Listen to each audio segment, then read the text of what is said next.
Okay. Well, we have a quorum. We have 8 people on.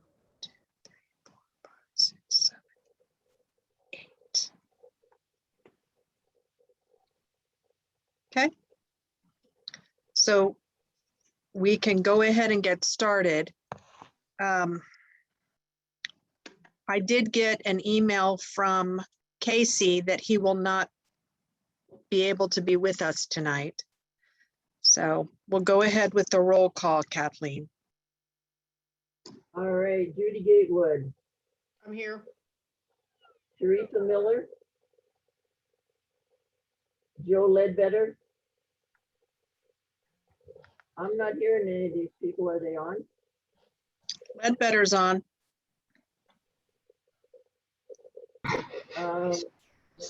Eric Cortez, He's not on the board. Laura Burton, Laura's here. Ty Heisman, Ty's here. Kathleen Cummings, here, Terry Roberts, Here. Nick McKenzie, He's not. So you got the wrong list, but I forgot to give her, since we Derek Fairleg, Derek's here. Dick Ketterman,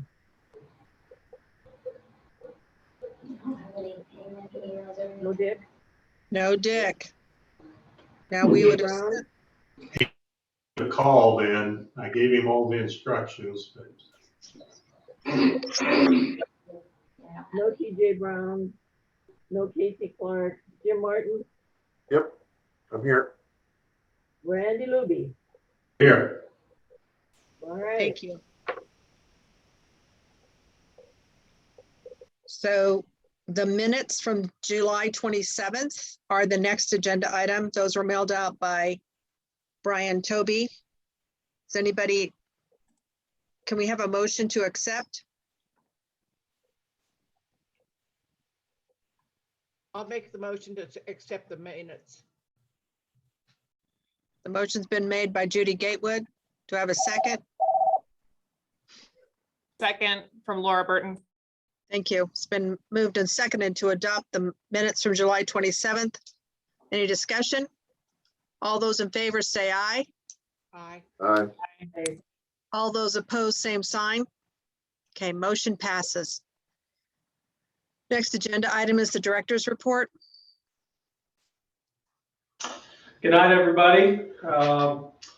I have a fairly short report tonight, but I was asked to provide some information about the Great Overland Station.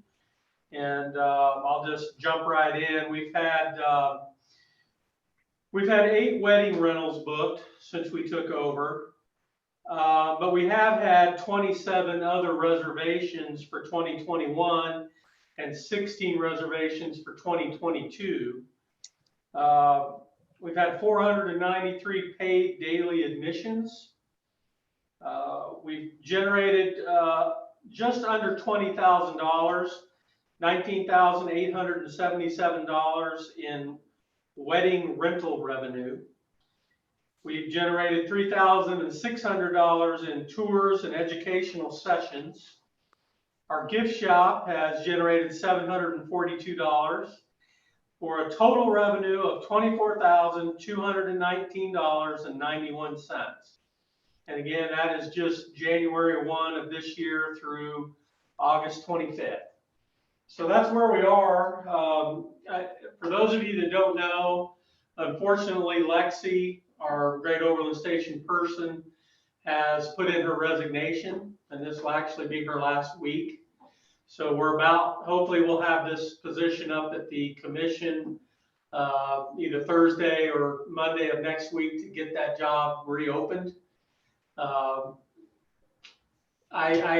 can't really speculate as to why she left. I know she does have another position, and I imagine, I believe she's got a little pay raise in her new position, but she is no longer with us. So with that, I'd be happy to answer any questions about the Great Overland Station. Anybody have any questions for Tim? Okay, thank you. The last thing I want to touch on just briefly is the Landon Trail. So the Burlington Northern did go in and replace the concrete.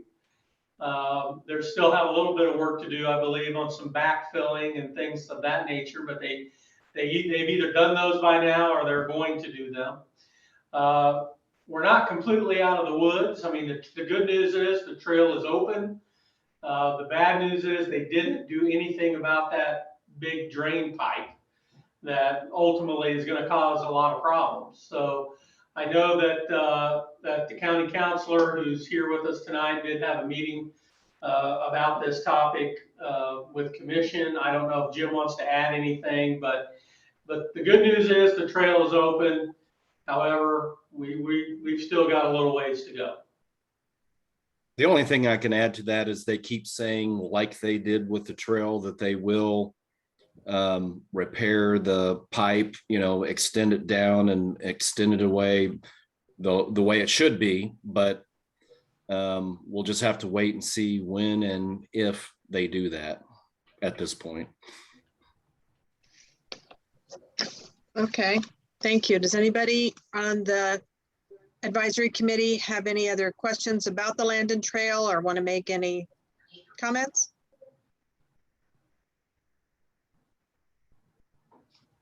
Kathleen? Does the county engineer have anybody that can evaluate that pipe and make an assessment of it for us? What needs to be, so we know where we are with it? Well, I mean, I'm not quite sure what you're getting at, Kathleen. We know that it needs to be addressed because otherwise the drainage from that pipe is going to it's going to erode that bank, which you've already seen some of that. And it's going to go down on the trail and cause the trail to be muddy, messy, slippery. Eventually could even erode the trail itself if it was left for a long time. I think the only solution, based on what I've been told by the folks that have looked at it, is for that pipe to be under the trail. I mean, that drainage needs to go under the trail and out, or redirected in some manner so that it's not interfering with the trail. And it stands to reason that the easiest way to do that would be to go underneath. Now, that would have been a lot easier before they poured the concrete. So I'm not exactly sure why they're doing it in this, in the order they're doing it, but to me, that's the solution. And the day I was out there and looked at it, it seemed to me, why didn't they run it the other way? Right. Why didn't, okay. I just was kind of interested in if we would have another professional opinion and kind of have a goal in mind of what we think is acceptable. Jim, Jim Crowell, did we have any discussions with them about what our expectations were? Well, yes, and we've continued to say they've got to do something about that for the reasons you stated. It's pretty obvious if you walk out there and look at it that it's going to be a problem at some point. And they've articulated that, yes, that is going to be a problem and it needs to be remedied. And they've discussed extending the pipe and down and away from the trail. I've heard them say both. Under it at one point, after they poured it, they discussed something else, but they've articulated that it needs to be extended down and the water needs to be diverted away from the trail. So I think everybody understands the problem, understands it needs to be fixed. It's just a matter of when they're going to do it at this point. Okay, thank you. Any further questions or comments? Seeing none, Teresa Miller has joined us, so for the attendance. Okay, the next, Tim, do you have anything else you'd like to add? I don't have anything at this time. I'm sure that as we go through this meeting, there'll be other things that probably will be brought up about budget and those items, and I'd be happy to answer those at that time. Okay, thank you. The next agenda item is under old business, an update on the e-bikes task force, and that report was sent to you. And after at the end of our last meeting, we asked that they consult the park police about the report. So, All right, thanks, Terry. I'm going to share my screen for those of you that have the capability. Just as a reminder, so I guess last meeting in July, the report itself is going to look mostly the same. I've added just a couple of lines in there to kind of reflect a new recommendation, and then some of the info that we received back from Parks Police, as well as some of the public comment we had at the meeting itself and afterwards. Talk amongst board members and in our subcommittee as well with Joe and Casey and myself. So I'll quickly roll through this. I won't touch on every item as I did last meeting. And again, you all should have this in your emails and we'll go through it quickly. So e-bikes report, again, just as some general info, there's 3 classes of that. And what our end recommendation ends up being is just adopting, or I should say only allowing class 1 and class 2 e-bikes.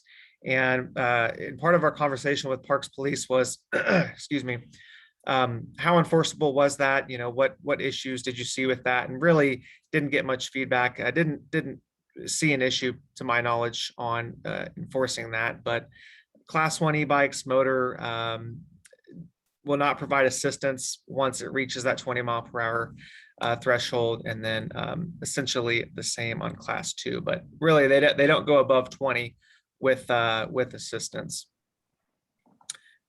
Okay, we'll see how fast I can scroll through this. I'm very well known in my day job for flying through documents when I screen share, so just holler at me. As we know, these were currently prohibited on Shawnee County trails. So one of the sections that we've added some things, so the findings, this is what we had in last time. So some of the concerns that we had around the unpaved trails, again, were the potential deficiency of maintenance on the trail system due to a lack of funding, potential increase in maintenance needs for staff, potential deterioration of the trails themselves that could lead to a risk of injury. We did get a good amount of public feedback on that, as well as feedback from Park Police and other board members too, basically stating that e-bikes have been in use on these trail systems prior to this. And so any increase in maintenance is likely already occurring. There's likely not to be an increase potentially because they're already on the trails. Fly through these definitions here. Excuse my emails. I'll try to exit those so you don't see things. Continued findings. This is the new portion here. So considering the board and public comment during last month's meeting, it was noted that e-bike usage has likely already been taking place on the trails for some time. Any maintenance needs would already be present due to this. And per Park Police, enforcement of paved versus unpaved would be very difficult. So that was the one piece of feedback was, that would be something that may be difficult, maybe taxing on them and just confusing as well for the public. So after discussion of the subcommittee ourselves, we like I said last time, we had letters of support from multiple residents. I think the public comment's well known at this point. E-bikes can be used, within the National Park Service and different state and local statutes in other counties, which we can definitely provide. It would be our recommendation, again, to incorporate the Kansas statute as part of the trail ordinance. So that defines the e-bike, and then allowing only class 1 and class 2 e-bikes on Shawnee County Parks and Rec trails. So this no longer says paved trails only. This is simply Shawnee County Parks and Rec trails with recommendations to monitor for any increased maintenance costs and safety issues, concerns, which I'm sure already is occurring. And there's references. So I'll go ahead and I'll just leave it on this screen. So those that want to read through it can. And if there's any questions, I know Joe tried to look at this from a legal landscape. Jim's been there for us if we've had questions on it, and Park Police felt comfortable with that, with this route as well. So, and I think this really covers the access to trails for those individuals. And then this is kind of what we settled on. So any questions? So the recommendation that we will be voting on is in this blue box that's up on the screen right now. Correct. Okay. Does anybody have any questions of Derek? And the e-bike definition itself from the Kansas statute, at least from what we've read, what we've had reviewed, is that this incorporates the class 1 and the class 2. So it talks about 20 miles per hour, you know, some of that stuff is within the definition.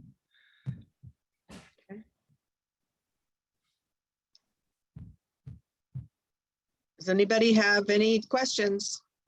Otherwise, we need to move to vote to, I have a quick question, Terry. This is Tim. Do we know how much faster a class 3 bike goes compared to a class 2 or 1? we know it goes 8 miles. per Yeah, hour. so just based off of the classifications tab, motor that provides assistance only when the rider's pedaling and then ceases to provide assistance once it reaches 28. So just, again, from my probably limited understanding compared to the other experts that we had, just another 8 miles per hour before it stops that. I don't know what, I don't know what potential that adds to safety concerns or anything of that nature. And we didn't get much feedback on class 3s. And this is also what we've seen in other counties. Off the top of my head, I believe it's Johnson maybe that has only class 1 and 2s as well. Okay, thank you. So what you have in front of you is a recommendation from the e-bikes task force. I do want to thank Derek, Joe, and Casey for putting this together and then going back and discussing it with the park police to get that additional information. I'll entertain a motion.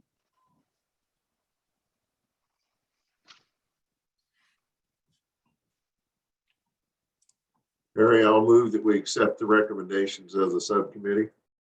It's been moved. Can I have a second?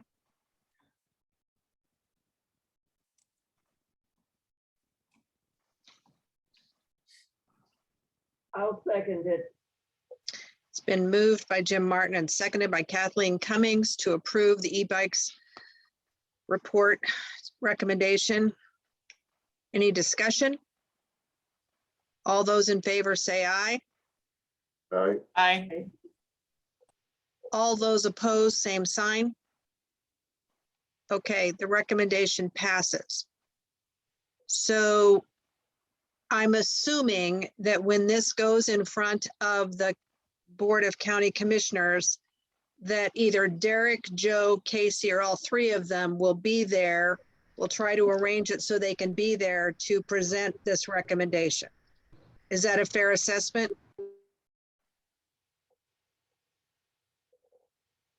I'm looking at the other experts in the virtual room here, but I would be willing to assist with that. Yeah, I'd love for Casey to help with that, as I know he's not on the call tonight, but Yeah. his background with mountain bikes and just biking in general would be great.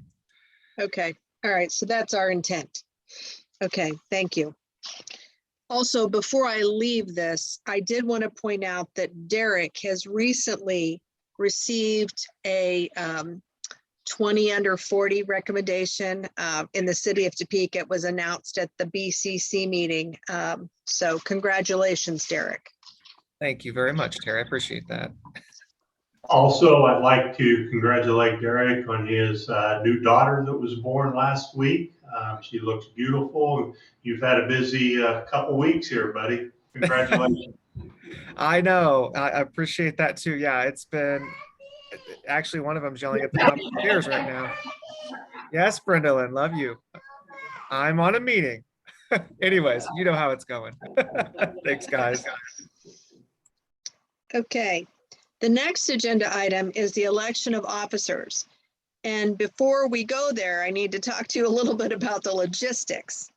So normally during an election, you take the nominees, you start with the highest one. We would start with chairperson. We would elect that one by secret ballot. We're not able to do that because we're on a conference call, or a Zoom call.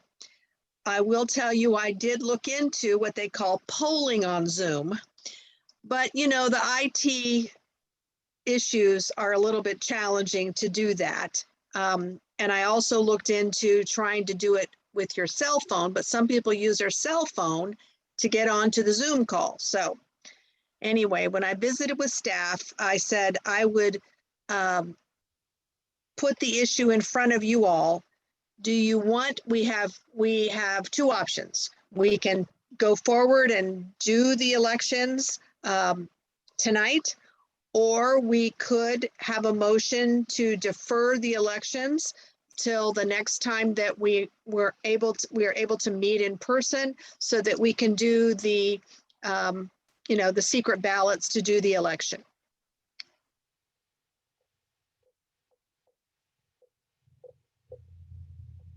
I'm open for comments or questions. Harry, I'll make a motion to defer. I'll second. It's been moved by Jim Martin and seconded by Derek Furlage to defer the election till we meet our next meeting, when our next meeting is in person. Is that correct? Correct. Okay. All those, is there any discussion? All those in favor of the motion, say aye. Aye. Aye. Aye. Those opposed, same sign. Okay, that worked. We'll defer that till we're together. The next agenda item is the Ted Inslee Day that's been identified by the Board of County Commissioners for Sunday, October 17th. Randy? Yeah, earlier this month, for the ones that don't know, Ted was the first superintendent / director of Shawnee County Parks. It was just parks at that time, and that was in 1961. It was 60 years ago. We thought it was time to do something pretty special for Ted. He was our director for, I believe, 31 years.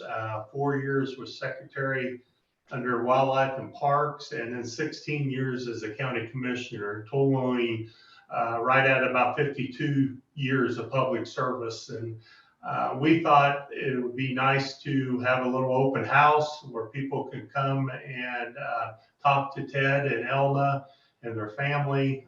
We're looking forward to it. It will be that Sunday afternoon from 1 to 3, we believe. You'll all be getting invites when a little closer to the day, but you might as well go ahead and save the date if you'd like to come and celebrate that day with us. Ted, there's only a few of us that are left that Ted hired back in the day. I think myself, Susan Hensler, and Clarence Irish, I believe. So we have the pleasure of saying we work for all 4 of the directors with Shawnee County Parks and Recreation. And Ted has been a mentor of mine. And I can't say enough about the man. So anyway, hope that you'll come out and celebrate that day with us. Thank you.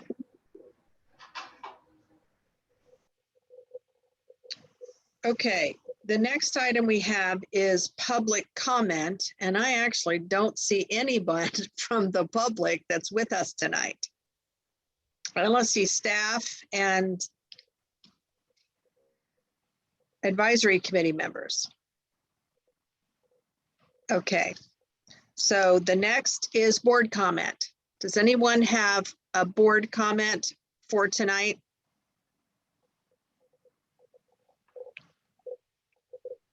I just want to thank you all for being so willing to adjust and adapt in these times. I don't know who else asked for a virtual meeting, but I'll just be upfront and say that I reached out to Terry and felt that that was the best option for me. It actually works out with having a new baby and kids at home as well. But regardless of what everyone believes and everything, I just appreciate the adaptability on all of this. So thank you all. Okay, so I wanted to talk about the public budget meeting that was held last week. And I did speak in support of the current allocation budgeted for Parks and Recreation, which is really only $41,000 less than what Tim submitted, for a total of 16,084,593. A couple things about that hearing. There were quite a few of the public members there. They objected to the mill levy increase. And if you have not watched that BCC meeting, it was the 5 o'clock meeting on the 23rd. Unfortunately, you know, here the BCC hasn't raised the mill levy since 2014, and here they're going to raise the mill levy. So that's the proposal, to stay within their budgetary considerations. Two things that were discussed was the reducing of the 25% reserves, which is, you know, they take the overall budget, multiply it times 25%, and that's what they are to keep in the reserve account. There was recommendations for some people that they reduce that instead of increasing the mill levy, that they actually go into the reserves, take it down to, you know, 22 or something else, and find the 2.5 million that they need. They are planning on doing, one of the issues that did come up was staff salaries. They're doing a comprehensive, I think it's already done, but they're doing a comprehensive salary review. I'm assuming they outsourced it, and they will then be presenting that to the department heads, and they put the implementation of that at 2.5 million in that budget for the next budget.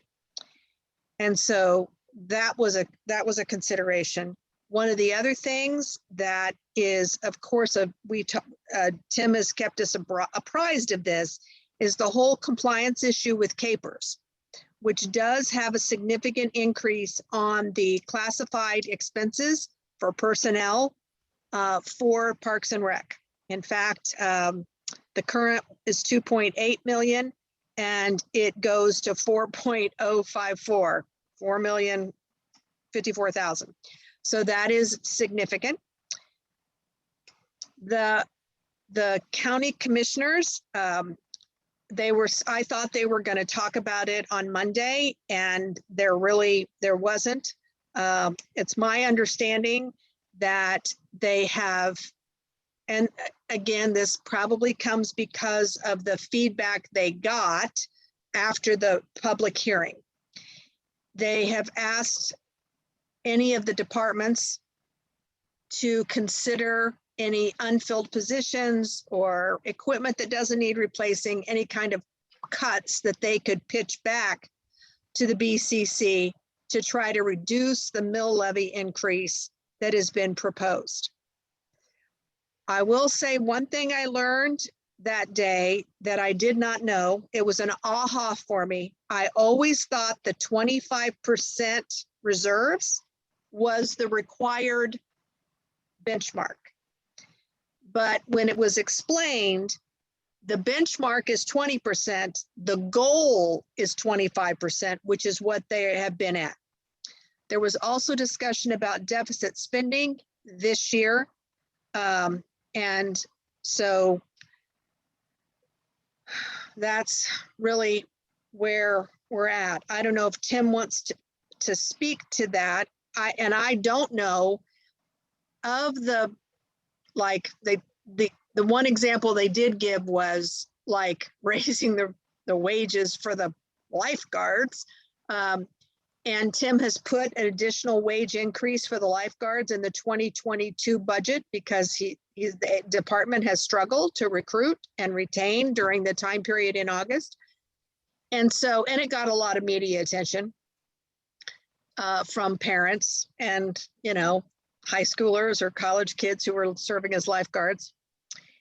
And so, but I don't know when they come out with the study, what percentage of his staff is going to have to be increased.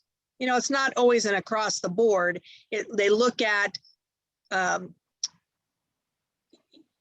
wages for that particular position, whether it's a nurse or an engineer or a sanitation worker. They look at comparables and see where those go. Generally, that's generally how it's done. I don't know how theirs is being done. So, because we haven't heard it, we haven't seen it or heard about it yet.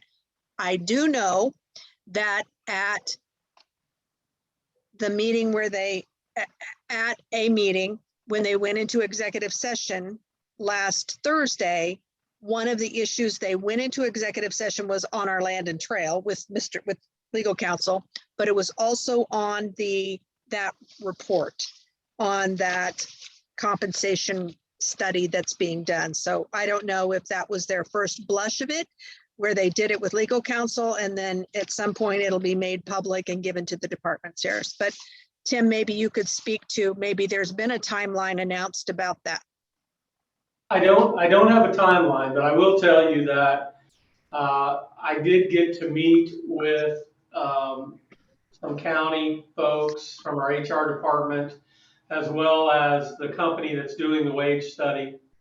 And they didn't give me anything to keep and asked me not to go into any detail, but I can tell you that I was able to view their recommendations. I was able to make comments and suggestions. I was pleased when I saw it because I've had a chance earlier to talk with them. And I think not all, but a lot of the things I discussed early have been addressed in what they're proposing. Now, obviously, that'll have to go, you know, before the commission, and they'll have to approve all of that. So I don't have a timeline, but I think they're getting pretty close. Okay, thank you. Does anybody else have any questions or comments about the budget? The budget has not been adopted.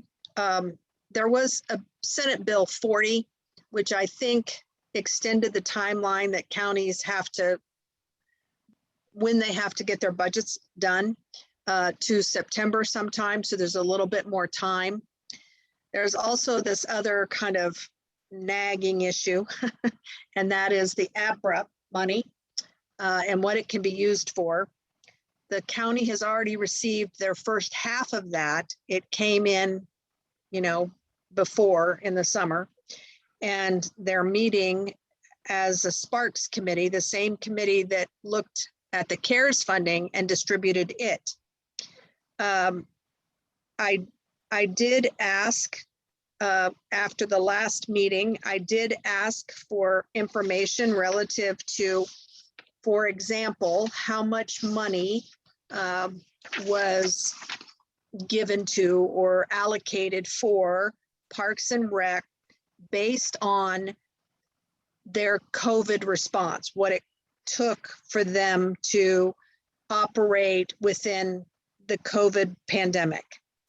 And the amount of money that they were allocated out of our CARES funding, which remember that all had to be done before December 31st of last year, 2020, was a total of $353,000, $353,654 out of that 354, 266,933 was for personnel, and 86,721 was for expenses like sanitizer or, you know, PPE or plastic, things like that. The overall amount that the county departments got allocated from the COVID CARES funds, the CARES funds, the CARE Act funds, was $15,248,000 $1,023. There was also a list of community recipients like Stormont Vale and, Vallejo, other recipients got the remainder of the funds, okay? Back then, that all had to have a nexus to COVID-19. And now we are into the APRA money that has come in, and there's a longer time frame till 2024, and the nexus to COVID does not have to be as strong. Okay, it just has to. It has to be a need of the community as a result of the pandemic, so to speak, and other things related to the pandemic. So that may impact the budget. Because if you remember, they actually put off the CIP decisions based on indecision on what they could spend the APRA money on for what would ordinarily be in a CIP budget. I hope I got that right. So again, that may have some implications for the Parks and Rec budget. I don't know. Does anybody else have anything they want to share or hear or talk about?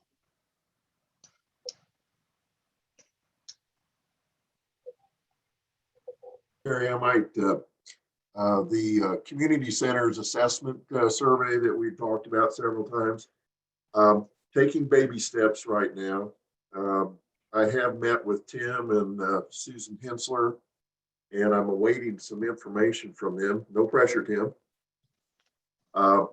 Before I come back eventually to the board, I think we're trying to work out a mechanics of how we might go about eventually working a survey that is meaningful. And I've also kind of been waiting for Derek to get his other gig done, because I know he's been an expert in some of this sampling and survey. So I'm going to try and enlist his help here when he has a few moments, not changing diapers and doing some other things. So eventually back in the near future here, we'll get back to the board and take some more steps, but I haven't forgot about it, and still have aim for the future and getting a survey, and then also getting the board input directly on it before anything is ever put out for survey purposes. So thank you, Jim. And I appreciate, I forgot, I'm glad you updated it. We talked last week. One of the things that has come up is the overall public opinion of Parks and Rec. And back when the master plan was being developed, there was a public survey. It's a fairly extensive, I want to say the master plan summary report is 88 pages, but it has a tremendous amount of survey data in it, public opinion, basically, about just services that people like, use, all kinds. I wanted to ask Tim, that survey was conducted by a private contractor. Maybe you wouldn't know that, you weren't here, but Randy would know that. So if either the entire survey or a portion of the survey were to be duplicated so that we could use the 2014 survey as the benchmark, is there a prohibition on that? Not sure. I don't know. We'd have to check. I mean, as you talk about this, I think I just want to note that master plan will be 10 years old in 2024. Is that right? Correct. And so that's one of the items that we have as a future project, is to actually, I think it might have been on our CIP. I don't remember, but we're going to have to go out and do another master plan here relatively soon, or start that process. So I'm all for surveys and we do a lot of them with our programs, but I don't know if I have the answer to your question though, Terry. Well, I didn't study it, but I have it and I printed it and I reviewed some of it. But it kind of dovetails to Jim's gonna have to do something related to the community centers. That's one of the components. And we could at least use that benchmark from when that was done on the relevant pieces. But as I was looking at it, I thought, boy, we probably need to do a more updated survey. And I just wondered if the survey was, we could duplicate it. I wouldn't know why we couldn't, quite honestly, but we can look into that. Well, particularly in the areas where we think we need some additional feedback or information, kind of like what we did with the new family park. They did do some, you know, surveys essentially to get us some information. So, okay, thank you. And you know what, if any of you would like a copy of that, that master plan executive summary, just let me know and I will send it to you, okay? So you can take a look at it. I would also let everybody know that is on our website. You can also access the entire master plan Master on our plan. website. Yes. And normally all the new appointees get a copy of the master plan in a notebook. So we have that as well. This is a summary. Okay. Terry, Yes, Randy. you know that we heard from Commissioner Cook. His appointee is going to be Daryl Stewart, who was a Parks and Recreation employee, worked in the outreach program.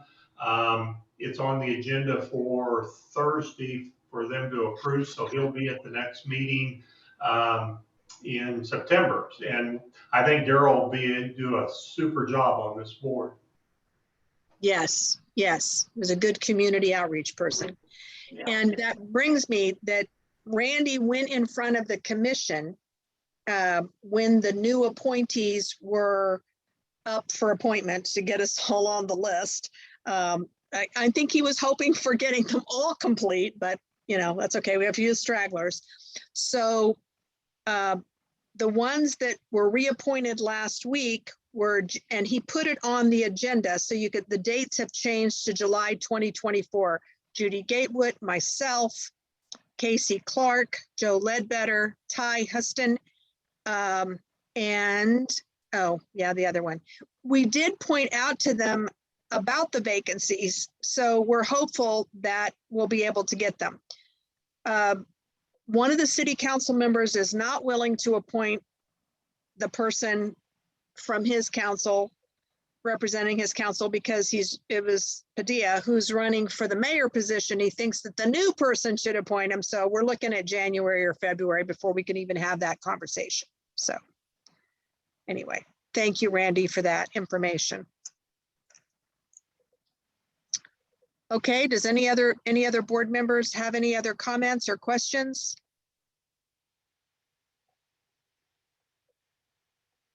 So go ahead. Terry, I don't know if this is appropriate, but at this time, but I just wanted to thank you and Joe for coming to that public hearing, the budget hearing, and I thought you both did a real nice job speaking on behalf of the Parks and Rec Department and sort of reiterating, you know, how important we are. So I appreciate that.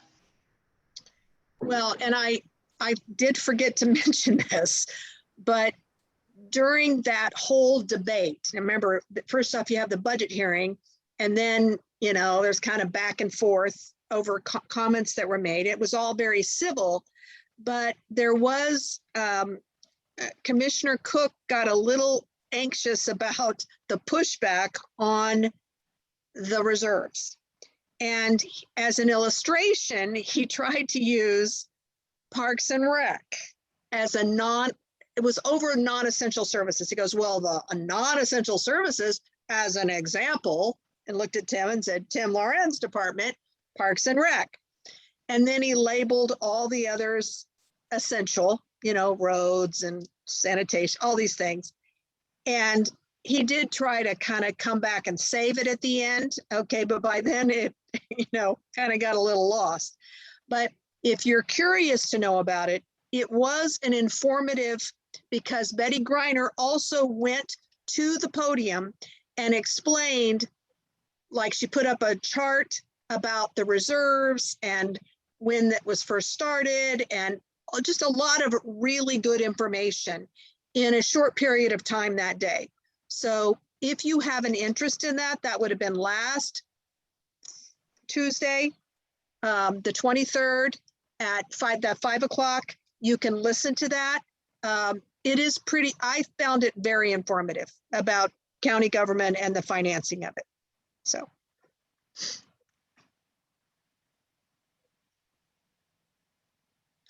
All right, if no one else has anything else they want to make comments about or say anything, we luckily get to finish early. We actually get to have dinner before 7:15. Okay, and there's a number of other things in the future that we need to kind of look at and put on the agenda. So if you have some areas that you want more information about, either in Tim's report or to address on the advisory committee, please let Randy and I know, and we'll get them on the agenda for our next meeting. Okay. And again, congratulations, Derek. What's your daughter's name? Her name is Leighton Ann. Leighton Ann. Yep. Great. Thank you guys. I appreciate it.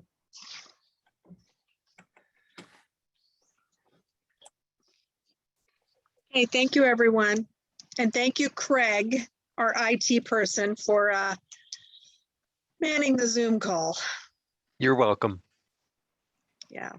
All Everyone right. have a nice Labor Day. Make a Stay motion to safe. adjourn. It's been moved. And anybody second? Okay. Second. All those in favor, say aye. Aye. See you All right. guys. Thank you. Bye all.